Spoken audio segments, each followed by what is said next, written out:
you certainly need to consider this access for everybody on a brand new employee that you hired to be a driver, and now you're going to have to do data. But the driver needs to look at the picture so they know who they're picking up. Yeah, well, I'll bring that up and let you look at it, and then you can leave. Besides, that's the before picture. Look at this. Look. They're coming in for a checkup. You're listening to the Help Me with HIPAA podcast, where HIPAA and humor collide to make learning fun. Your delightful hosts are Donna Grindle and David Sims. Relax. HIPAA help is on the way. Welcome to the Help Me with HIPAA podcast. My name is David Sims with HIPAA for MSPs, and joining me is Donna Grindle of Card and Compliance. Boy, you're a little frisky today with that one. I know. Well, I had a vacation, so I'm good to go. Well, you were complaining about it the first day you got back. Well, yeah. Why don't everybody complain the first day they get back? It's like, I can't believe I came back to this. Well, I mean, we talked about it before I left that, every time you go on vacation as a business owner, you doubled, if not quadrupled the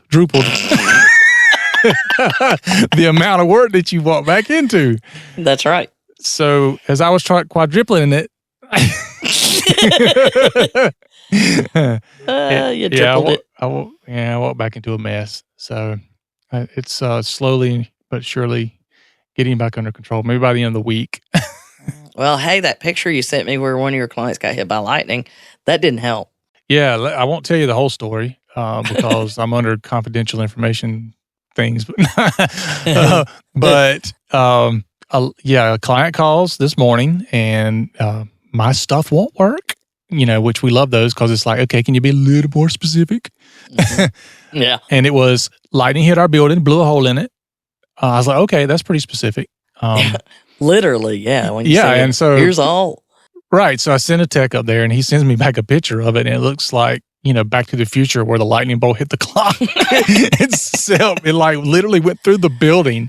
Big old hole in the building. So I talked to McFly. I know. So fortunately, it just made some things go wonky, but they actually didn't have any hardware failure. So that was good. And then the client talked to me later on the afternoon and she says, now I understand why I should be doing all of these assessments about things that can go wrong. And we need to have a conversation because I've been putting off some things long enough. This scared me really bad because the building should have burnt down and it didn't. Yeah. So tell you, at least she's trying to, take the good fortune and appreciate it properly. Yeah. So, we talk about it all the time, and we'll talk about it today, about the it won't happen to me syndrome. And then when something like that happens, you really have to go, wow, I dodged a bullet. I better be doing something because, she actually told me, I sit back today and wondered, what would I do if I'd have walked in today and this building would have been burnt down? And I realized I got stuff I got to do. They always say that there was a quote I saw that somebody at a security thing said that the best way to get people to listen to security, disaster recovery, business continuity, all of those things is to burn down the building across the street. I mean, we're not saying go do it, but if the building across it's something, and this is what they told me when I got into it, and all these people in healthcare, they said, when it happens in your backyard, it will change everything. Mm-hmm. And it is because, there's still areas where it just really hadn't happened close enough to them yet, but it will. Yep. And we'll be talking about some people's backyard in just a minute, but I want to give you an opportunity to tell us in what backyard you'll be in. I like it. Yeah. So I'm actually, doing a little trip to celebrate my nephew's graduation from high school. Congratulations, nice. Will, for being accepted at Georgia Tech, and he's graduating in Baldwinsville, New York. So I get a little bit of a, you're doing a family thing. It's not like vacation now, is it? But I am happy to see him. So, but as soon as I come back from that, I'm going to South Georgia, to the Valdosta area, and I'm going to see some clients while I'm down there. So a little bit of running around in South Georgia, but South Georgia MGMA, I'm going to be talking with them. And then my fun and exciting one in July the Atlanta Association of Legal Administrators. Cool. And I know. Then I get a break in August, and there's some ones that we're still talking about doing, but I don't know. A break in August and September sounds good because we got a lot of work to do. Well, actually, you don't have a break in August, September because we're talking about HIPAA boot camp again. I know. I did send you some dates. So we're looking at dates in August, September. But right now, that 21st, 22nd, somewhere right in there of August. So if you got an opinion, feel free to let us know because we're going to decide soon. But yes, that is another reason not to take something in August. But then Kennesaw North Metro MGMA in October and the Georgia Association of Orthopedic Executives in November down at Callaway Gardens. So nice. That's what we have on deck right now.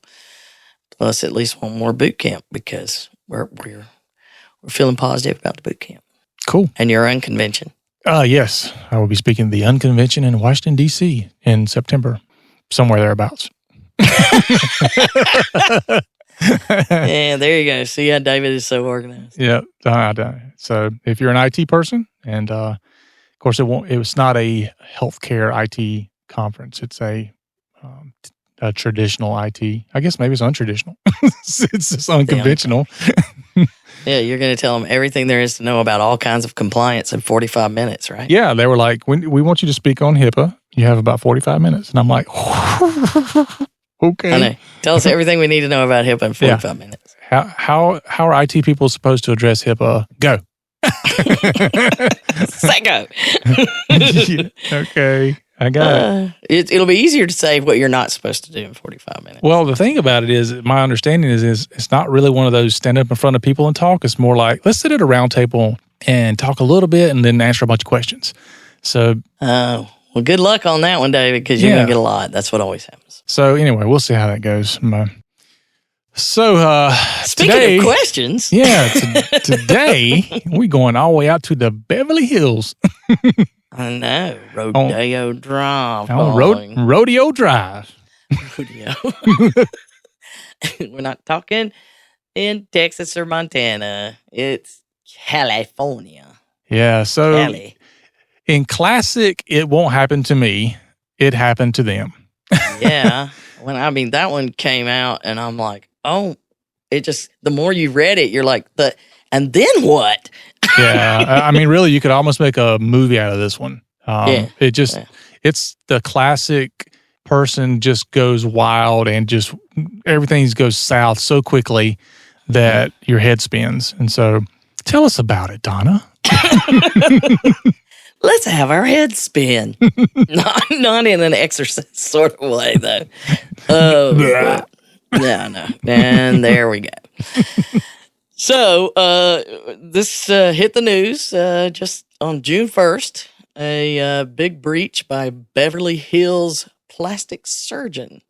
So that tells you... Sounds expensive. Big money and famous people. Mm-hmm. That's always fun. Because if you have a practice that's big money and famous people, you kind of need to worry about these things. Yeah, privacy is going to be a big deal. Yeah. Well, and when this comes out, it'll be interesting to see if anything happens. Well, we'll see. But here's the story. So many things about this. It goes back to that malicious insider episode we did a while back that you don't know the people that work for you like you think you do. Mm-hmm.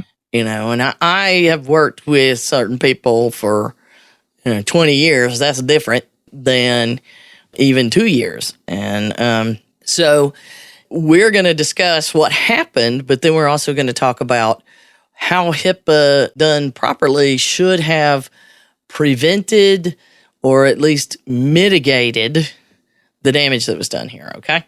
Sure. Let's do it. Yeah. It's a major one because we're involving 15,000 files. Medical and personal information, including celebrity patients' records in the breach. Juicy. And pictures that they didn't even know were taken.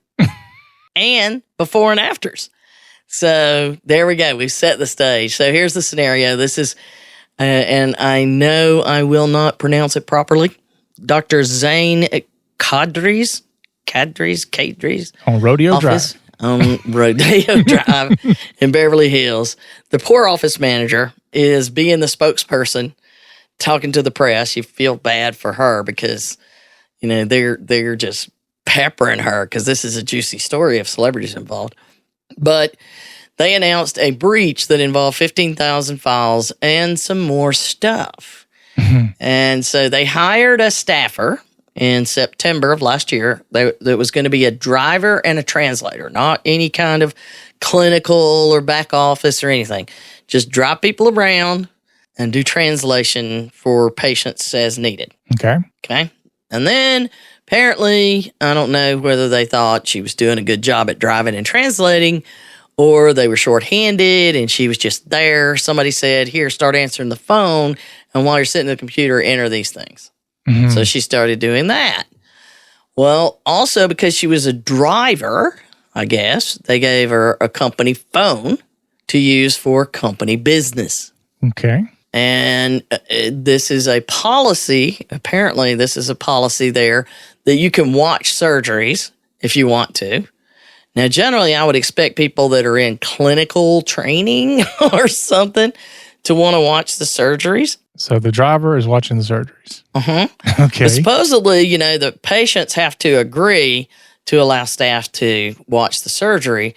But I'm sure, patients are kind of expecting the privacy thing, Yeah. That NPP they signed and all that kind of stuff. So they're sort of expecting it, and they're expecting that it's not the limo driver who's sitting out there watching their surgery, I'm sure. So I don't know how that was presented, but apparently it was okay, and she watched them. So things began to fall apart, though, on March the 13th. Apparently at that time, as they say, information came to light. Dun, dun, dun, dun. And that's a very short period of time. We're talking, 6-7 months? Mm-hmm. Okay. So September 16th to March 13th. And that, you got the holidays in there, all that kind of stuff. So apparently what they caught her on was she was falsifying her time records, which is also known as embezzling. Yeah. Although most people don't understand that when they're falsifying time records. You're stealing from me.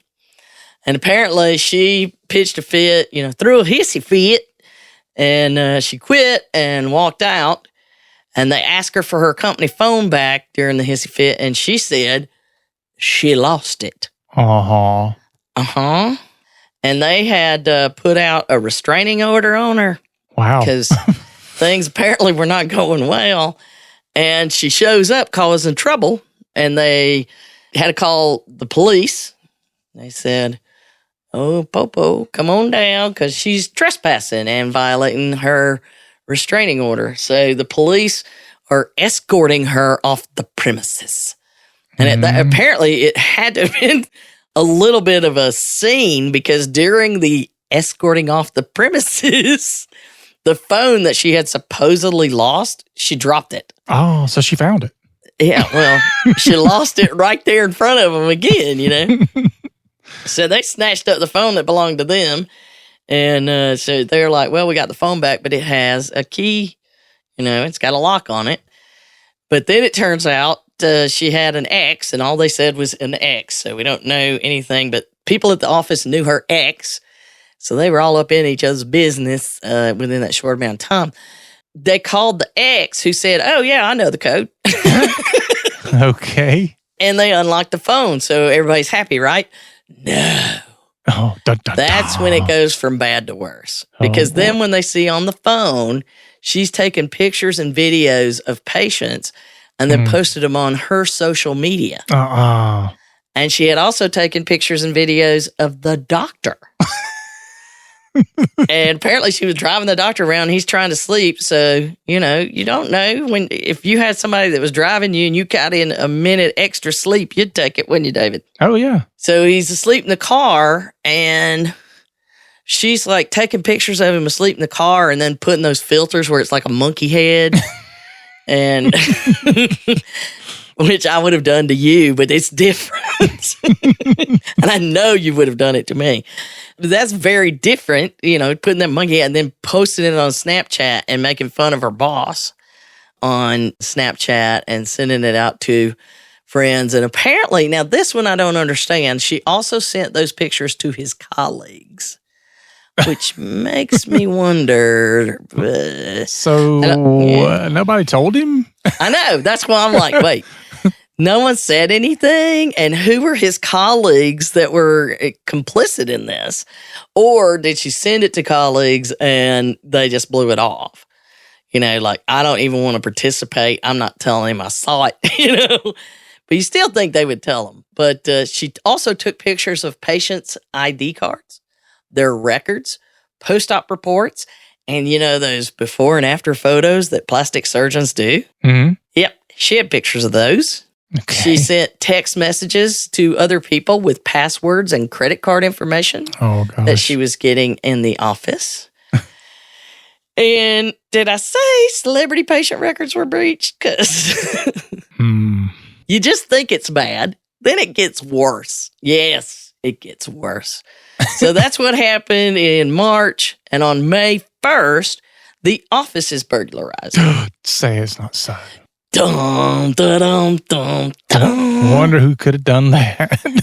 Well, you would think, especially when they came in, and the only things, this is the quote, every bit of the medical records have been taken, including backup hard drives and iPads with patient information. So all the paper, all the digital copies, everything they used, gone. And I bet you they had no cloud backup. No disaster recovery plan. Well, that's what we're going to talk about when we go through the HIPAA issues, because they say, first of all, they say, okay, because of the way it was done, it had to be inside knowledge because they just went specifically to those things and got them. Mm-hmm. There are only 5 people that knew enough to do that. 1 was in Europe. That's confirmed. Mm-hmm. 2 were at LAX waiting to be picked up. The 4th one was on the way to pick them up. So everybody's accounted for at that moment the break-in occurred. The 5th one, you know who it is. Mm-hmm. We all know who it is. The driver did it. With a candlestick. I know. In the library. So the other thing, and so that, I was like, that makes sense, that it had to have been inside the way they did it. And then they add in there, the only other thing taken, besides the medical records, was some of her personal information that was still at the office. She forgot her stuff. I know. She left some stuff there, which is what she was probably there to get when she dropped her phone. So she breaks in to get her stuff and decides I'm going to get all the patient records while I'm at it. So, like script pads, which she could have made a goodle of money off of. Mm-hmm. No. Digital cameras. You know what kind of digital equipment they have in those offices? No. It wasn't about that. It was vindictive and targeting the patient database of this practice. It's not burglary if you're stealing your own stuff, right? I don't know. You the cop. I try that story. It's like the guy that flipped his riding lawnmower, but it was out by the road. And this is a true story. He flipped his riding lawnmower, but it was out by the road. And he had been drinking beer, so he got a drunk driving. DUI. That happens in the South a lot. Yep. So the 15,000 cases that were in these records, 16 different states and 5 countries. I know. So the office is as they said, we're trying to notify all the patients, but because of the theft, they no longer have contact information for all of them. And the office manager said that we spent the last weeks contacting all the patients that they could find info for, and their reactions ranging from general anger. General anger. Just, general anger to some thinking, quote, if this info gets out into the public eye, it could be seriously damaging to them, unquote. So you got to wonder what. So that's they're in a mess. they're in a big old mess. And so I went through and I said, okay, let's look and see what HIPAA things clearly weren't in place and should have been. Assuming this is a HIPAA covered entity. Now, if they did no insurance and they took just self-pay, then they wouldn't be a HIPAA covered entity. So there's a chance they're not. Mm-hmm. It's not a large one. Yep. I would say we got a good 70-80% chance they are. Right. So this could be one where OCR, we just talked about that in the OCR breaches. Due to multiple media reports, they did initiate an investigation. So we don't know whether they are a covered entity, but let's say that they're not, and they should have been doing HIPAA anyway. Mm-hmm. Best case, this is why even if you are not subject to HIPAA, it's a good idea to follow the standards if you have very private healthcare information. Mm-hmm. So I made a list. David checked it twice. And you were naughty. And you were not nice. So these were the things that I came up with that should have been in place under HIPAA that would have at least made this not as bad. Right. So the first thing that came to mind when I first started reading it, the poor office manager. She should be in dealing with patient issues, not talking to the press. Right. Number one, because they're clearly not a huge staff, they need everything they can get, all hands on deck, to account for 15,000 records. And number two, as big as this is, they're going to have to talk to the press a lot. Right. And if you are not trained to handle those things, it's kind of like my accountant says, if you're audited, we don't need you going in because you might tell them the truth about something that they didn't ask you. If they don't ask you, you don't tell them. So, it's all about answering the questions and giving the exact information that should be released. And you can see that this lady is telling everything, which is great for us. Thank you, ma'am. No, I don't know if it's so good for them from a PR standpoint, but it's great for us. Maybe they feel so violated, and clearly they do. They trusted her. Mm-hmm. And they feel very violated, and I can understand it, which is another reason to have someone else addressing the press because their feelings are hurt. Mm-hmm. Well, you would probably want to get the anger of the general public and the people who are breached off of them onto her. And so the more you tell them, the more they're like, well, we should be mad at this driver person. But you and I, we kind of go back, well, yeah, but there's a lot of things that you probably should have had in place to help mitigate this. So, yeah, it's like your kid, did graffiti all the way down the side of my house. I'm sorry. Yeah. We're next door neighbors. I would move. I would move. Well, yeah. But the whole issue there is there's clearly not an incident response plan because you could see them figuring it out as they go. Mm-hmm. Just hearing the story, they're figuring it out as they go. So the whole point of an incident response plan is not to figure it out as you go.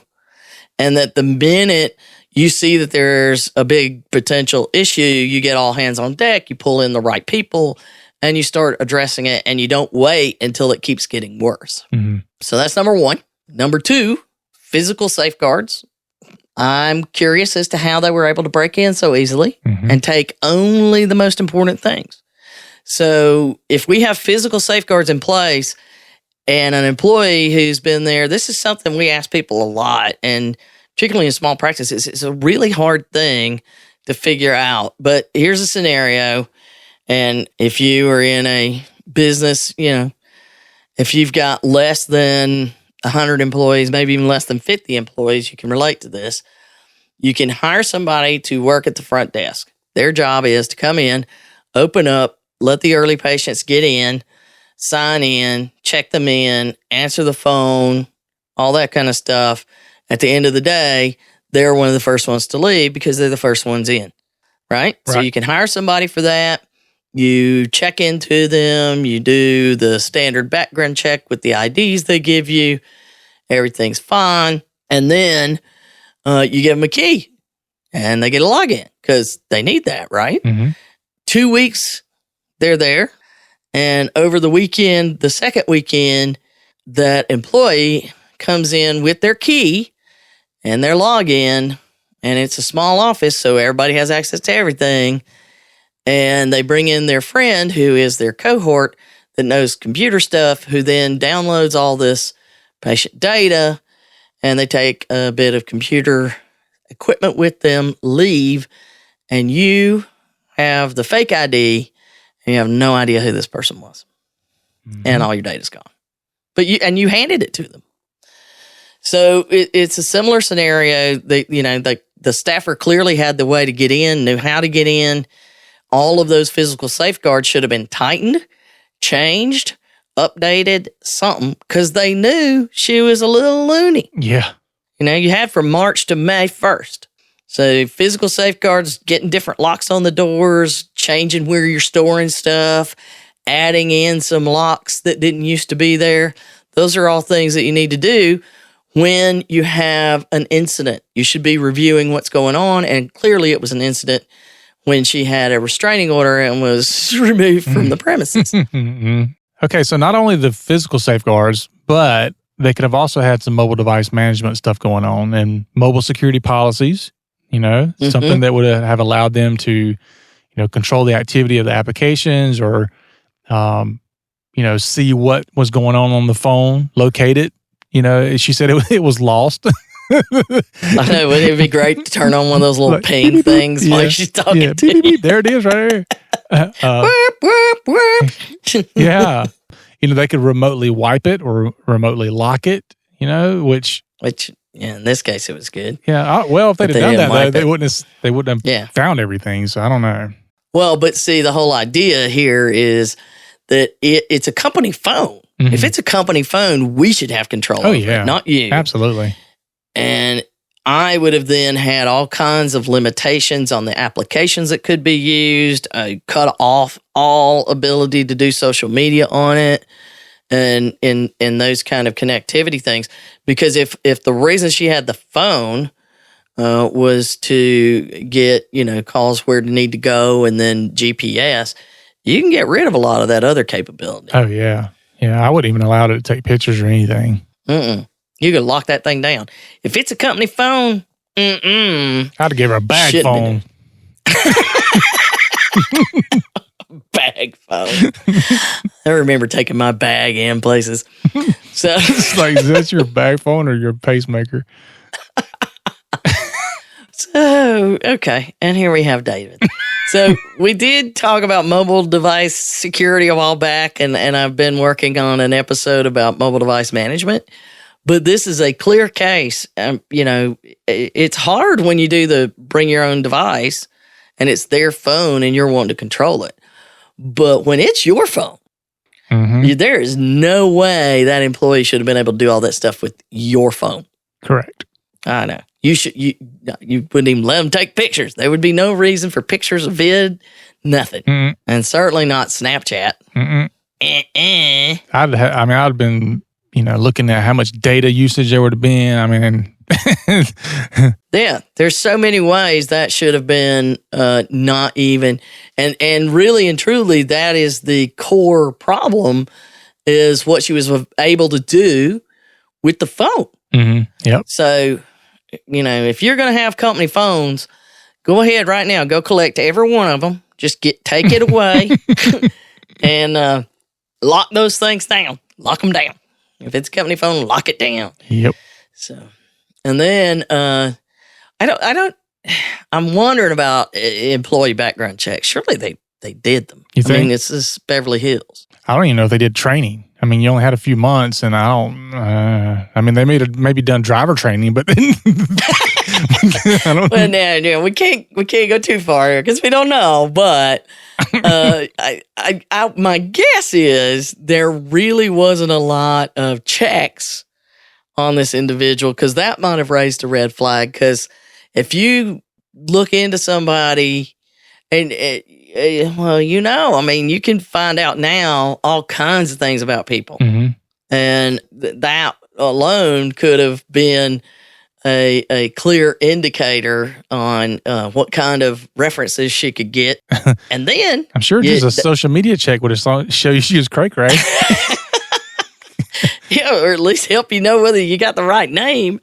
But the other thing, I mean, if you're hiring somebody as a driver and then you give them access and you're not vetting them and you're not training them, I mean, there's no way that the driver, well, if she's translating, that's still part of HIPAA requirements. If she's translating for a patient, she's giving patient information and serving as that go-between. Mm-hmm. So she should have had HIPAA training and privacy training and minimum uses and disclosures and all of that stuff. And there should be testing on, did you really learn? You know, I'm wondering if this driver, translator, reception, I don't know what all jobs, even knows that she can go to prison for what she's done. It may. You know, yeah. Like we're talking, you know, Department of Justice, we're not talking, you know, a little misdemeanor here. So probably doesn't know, you know, and the training, they either never did it or they did that kind where it's 45 minutes video on this is what HIPAA is. And, you know, they're doing their nails or on Snapchat, you know, or they just posting pictures of the doctor. Really? So, yeah. So, and then, so that's 4. Yeah. That's 4 HIPAA things that should have been done. And really the one we just talked about, background checks, training, and all that, there's really more than 4 in there. But the limitations on uses of mobile devices in patient treatment areas. Yep. This is something, there's a lot of people that don't do that. You know, that they say, you know, just don't be on your phone, but they don't say your phone should be put away if you're in a treatment area, period. I don't care what you're doing on it. Unless they've given them the company devices to use in some way, treating the patients, doing their EHR, looking up drug interactions, you know, but that's going to be a clinical person, not a driver. Might have been a clinical person by the end. I don't know.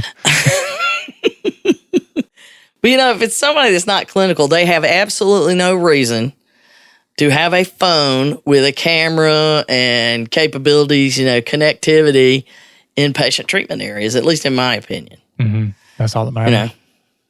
You know. Your opinion. It's like you told me today. I can't just tell the client because you said so. Yeah, right. As you were telling me, just tell them I said so. Yes, I did. You said that as I typed. Just say I said so. So that tells you how well we know each other.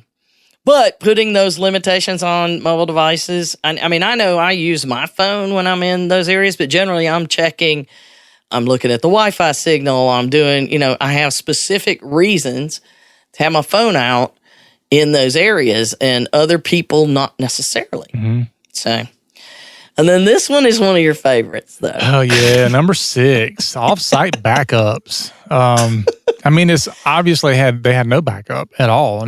I guess they had on-site backup because they were stolen.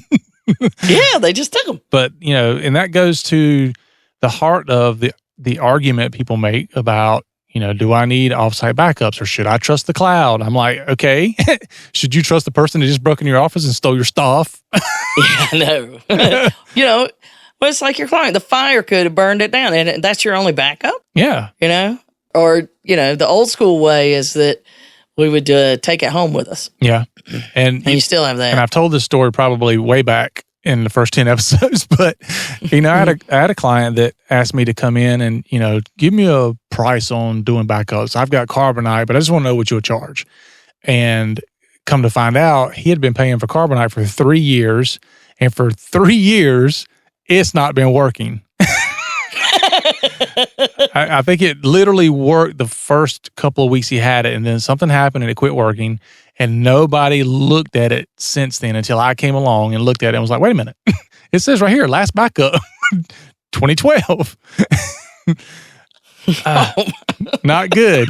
3 years. Yeah. So, you know, I thought I was going to have to do CPR on the business owner. He about passed out on the floor. Which, you know, me, CPR would probably been stomping on his chest. And You all right? You all right? Get up. So, but anyway, all that said, not only do you have to have backups and have them off site, but you need to make sure they're working, they're actually backing up, and you need to make sure that you can recover from them. Yeah. So there's clearly no serious backup policy in place. Right. And if that was a local backup. Yep, that's number 7. If there was a local backup, then it should have been encrypted. Exactly, because then they wouldn't have to make any notifications about data that was on that drive. Right. Because it would be rendered unreadable and unusable. True that. Well, if it was encrypted properly. Mm-hmm.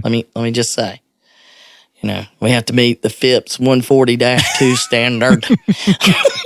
Well, I don't know if you remember, but my information was stolen along with a bunch of other people in this area because hard drives were stolen out of a safe in the one of the EMS stations, which I'm still wondering why. But why were they there? Somebody took hard drives of patient information probably the time I got carted off to the hospital after a motorcycle wreck. I was on there. I don't know. But anyway. It was like, there's pictures. So, so we've got 7 now. Now we got 8. If we had audited the access to the patient records, which, they, we're assuming they have an EHR. Mm-hmm. Now, granted, this is just an assumption because, again, we don't know their setup. We don't know that they're a covered entity. We don't know any of that. But even if they didn't have an EHR, but they still did, because if they're a covered entity, they're billing insurance, which means you're going to do some of that on the computer. Mm-hmm. And if they had her doing data entry, clearly they were entering stuff into the computer. So there were records kept on the computer which should have had limited access to what she could get to. And it should have certainly been able to know if she was looking at stuff she shouldn't have. Yeah, but you mentioned earlier this was a small office, or probably it was a small office. And most of these small offices, everybody has access to everything. Well, yeah, that is a big problem, but I don't, in this case where you've got super sensitive stuff, mm-hmm. you certainly need to consider this access for everybody on a brand new employee that you hired to be a driver, and now you're going to have to do data. But the driver needs to look at the picture so they know who they're picking up. Yeah, well, I'll bring that up and let you look at it, and then you can leave. Besides, that's the before picture. Look at this. They're coming in for a checkup. But the next one, number 9, is one that I've had to talk to clients about before, which is the employee termination policy and procedure. Because I tell them, my clients, anytime you're going to terminate somebody and you know you're going to terminate somebody, I need to know before they do. Yeah. So I can be prepared to turn off access to anything they have access to. Or, like in this case where they just walked out, your first phone call probably should have been to me.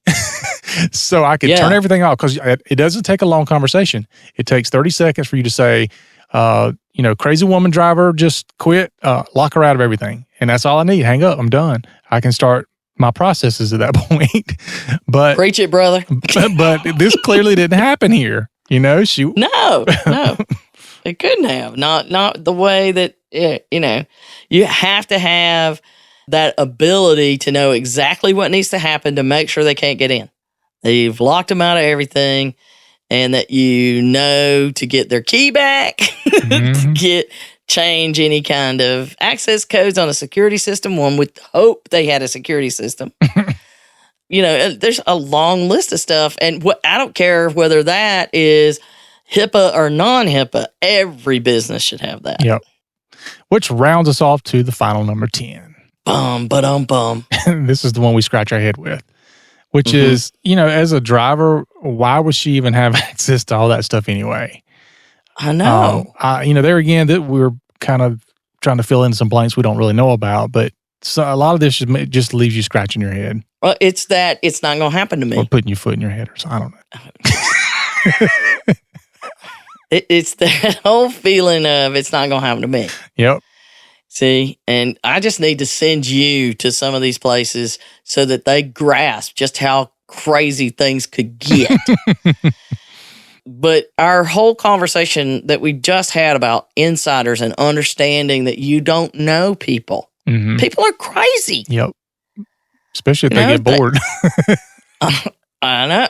And this whole social media thing, which we really even didn't talk about there, that's another thing, social media policies. But clearly it wouldn't have mattered here because there was not any training. Mm-hmm. But social media, what were you telling me about people asking, I need to be your friend on Facebook and have connections to you on social media and stuff? Yeah, I mean, I've heard some clients or businesses, maybe not necessarily clients, but they have adopted the policy of, if you're going to work here, then you're going to have to allow our, office manager or HR person or somebody to have access to your social media in way of, friending them or liking their page or whatever it is so that they can see what you're posting. Mm-hmm. And there's probably a little kind of fine line between, what's good and bad about that. But, right. If I have a employee who gets mad and they decide to go tell their friends how much they don't like working for me, that's one thing. But when they spew it out on social media, I mean, you're looking at going from 10, 15 people know to thousands and thousands of people know. And, it could be shared out and all this other kind of stuff. And it could just get crazy out of hand. Hell yeah, it could be one of those viral things and you don't have any control. Exactly. So whether it's true or not becomes irrelevant then. Oh yeah, it doesn't. Who cares about truth? I know. It's on the internet. It must be true. Absolutely. It's on Facebook. We're not talking about real life here. It's Facebook, people. But it's not reality. I mean, I don't know. We could have a whole show on the social media thing just because it's so good. Yeah, we probably do for another visit from Janet Kennedy. Yeah. But it's such a good thing and a good tool, especially for marketing and all that. But it's also such a bad thing in how people can completely damage other people and businesses so quickly with it. Oh, yeah. I mean, and it's now used in such a vindictive way, as in this case. I mean, it was silly and childish monkey faces with the doctor trying to humiliate the doctor. You couldn't find one of the pictures? No.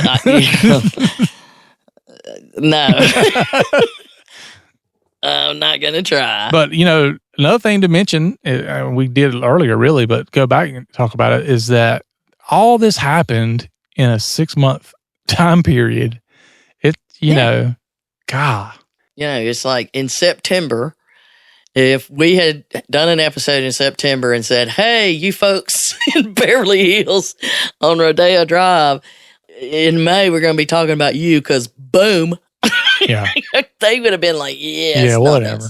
Well, I mean, I've had clients that have had to let go of people, even that's been there for 10 years, and they're great friends with the practice manager, the doctor's wife, or whatever.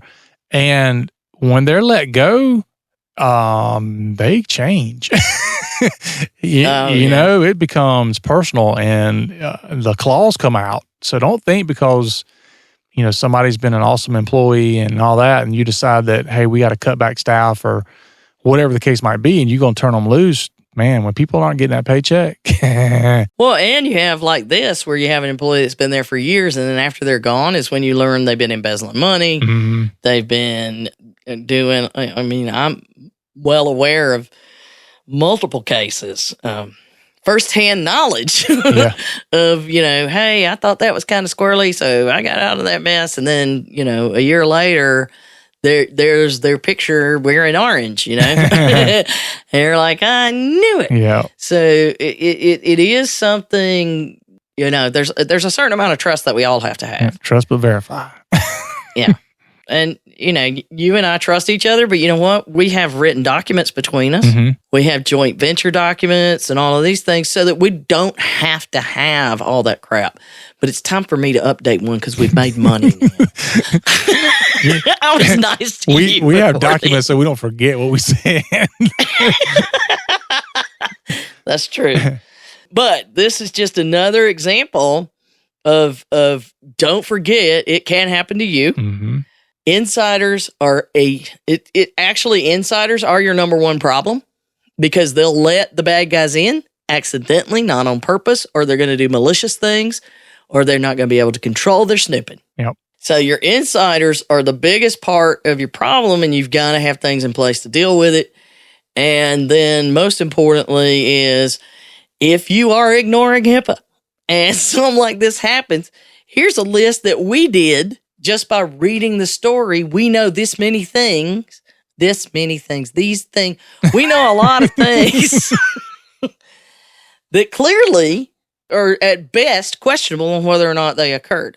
Mm-hmm. So you can imagine if I go in and ask for documentation on all of these things, as OCR will do when they investigate this case. So all it takes is one big one. Yep. And it don't matter how small you are. It's the people. Yep. That's all I have to say about that. We're seeing probably this year more reports and breaches coming out from insider stuff than we are from the hacking and all the other things. I mean, yeah, the hacking stuff makes the news because it's always just like a big chunk and it's this scary thing. Mm-hmm. But the insiders, I mean, it's like every day a new insider breach is coming out. Yeah. And like you said, this is a small practice, and it should hit home for a lot of people that are listening. This is in your your sector size. Yeah. I sent this to some small practices right away. And this, like, here you go. And this probably wouldn't even have got any media if it wasn't for the fact that it was Rodeo Drive, Beverly Hills, and celebrities. I don't know, 15,000 records. Yeah, because they got to make the announcement within 60 days. So 15,000 records and a lot of notifications going on. They're going to have to get it out there. It would have, with that many records, made the news. So we'll have to see if it shows up anywhere so that we know they were actually a covered entity or not. I know. I haven't been able to figure that part out. Yep. I want to call them up and ask them, but I think they're busy. No, they're done. They can't find anything else. We can, they can listen to the podcast though. Yeah. Sorry, regardless. Yeah, just skip this one. All right, folks, that's our show for today. We thank you for listening, and we hope that you will go over to our website, helpmewithhipaa.com. You can ask a question right there on the site, and we might even answer it. Who knows? And please use social media and do some reviews. We're short on reviews. We haven't had any in a while. Yep. So it's funny because people will email us the review. We'll get these great We do. emails. We get them like weekly. Every week that goes by, no lie, we get a awesome review from somebody on the email. We're like, we love it. We do, but nobody else can read it. We appreciate that, but we can't go out and post them ourselves. It kind of seems wrong. So Donna reviewed our show 15 times. I promise somebody sent me this. So yeah, go to iTunes, social media. I think Facebook you can do reviews now, Google reviews. We'll take them all. It doesn't matter. Stitcher, iTunes. Just post something nice on our Facebook page. Yeah, really. I mean, we'll give you your money back. Hey, you know what? You can get a picture of David and add the monkey face thing to it. For a donation of how much? You take that one of us and we'll both get it. Right? Let's start doing the donation things. For a donation of $20, you'll get a picture. Donation of $50, you'll get a t-shirt. There you go. All right, guys. All right. So anyway, that's our show for today. And remember, HIPAA is not about compliance. It's about patient care. You've been listening to the Help Me with HIPAA podcast, hosted by Donna Grindle and David Sims. The show created to help you with HIPAA. For more information or to ask us a question, visit our website at helpmewithhipaa.com. Neither Donna Grindle or David Sims are attorneys, and they do not offer binding legal advice concerning regulatory compliance. The information in this podcast should not be relied upon or construed as legal advice in any way. Consult your attorney for legal advice concerning compliance with HIPAA regulations.